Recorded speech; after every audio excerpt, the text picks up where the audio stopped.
Ką šiandien deginsim ant laužo? Kad veidoskaita yra mokslas. Veidoskaita yra metodika. Kiti sako veidoskaitininkai, kad čia mokslas, kiti sako, kad praktika.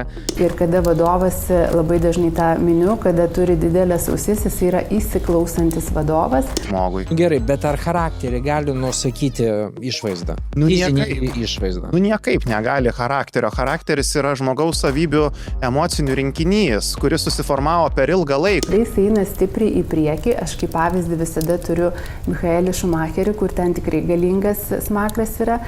Rūta Meilutytė lygiai taip pat turi labai stiprų smakrą. Taškomas į pavardėm, netgi šitoj vietoj. Nulaužia tavo psichiką, tavo smegenis per autoritetą, per pavardę.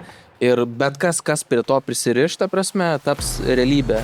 Manifestuosis, pataps realybės dalimi. Tie, kur jiem reikia drivo, jiem reikia intensyvo, jiem reikia čili pipirų, nes jiem kitaip nėra įdomu. Gali netgi kai kada paliesti to žmonės, apie kuriuos yra kalbama, ir visiškai kažkaip klaidingai sutapatinti. Tai kaip dabar Rūtai jaustis, kad jie tapatina su žmogum, kuris eina per galvą, siekia visko, negali nustygti vietų ir panašiai, o gal ten yra visiškai kitaip. O aš neturiu plataus žandikaulio linijos, bet kai daugybę metų dirbau lyderių, vadovų ir taip toliau, mano žandikaulis pradėjo šiek tiek platėti. Ir ne todėl, kad žandikaulis išplatėjo, kaip mes girdėjom. Žandikauliai... Tai jinai buvo vadovė ir nuo to, kad jinai vadovavo, jai platėjo žandikaulis. Man primena prieš darvininius tyrimus, žirafa prieina prie medžio, pamato aukštai lapą ir tiesiog užauga kaklas kažkaip tai. Tikrai dedam ant laužo ir negalim niekaip deginam.